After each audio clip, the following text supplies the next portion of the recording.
ప్రభుత్వ ప్రైవేటు భాగస్వామ్య విధానంలో తొలి దశలో 4 వైద్య కళాశాలల నిర్మాణానికి రాష్ట్ర ప్రభుత్వం టెండర్లు పిలిచింది.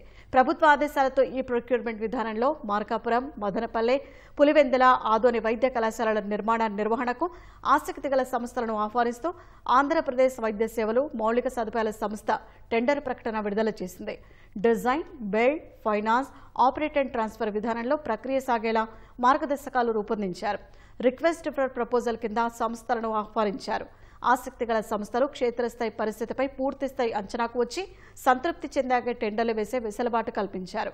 ఇప్పటికే మదనపల్లె వైద్య కళాశాల నిర్మాణం 1.15%, మార్కాపురం 5.85%, ఆదోని 9.86%, పులివెందుల కళాశాలలో 52.5% మేర పనులు జరిగినట్లు ప్రభుత్వం గుర్తించింది. మిగిలిన పనుల పూర్తికి ఆకృతులు రూపొందించడం, నిధులు సమకూర్చి వైద్య కళాశాలల నిర్మాణం పూర్తి చేయడం, నిర్వహించడం, నిర్దేశిత గడువు పూర్తయ్యాక ప్రభుత్వానికి వైద్య కళాశాలలు అప్పగించే రీతిలో పీపీపీ విధానానికి ప్రభుత్వం రూపకల్పన చేసింది.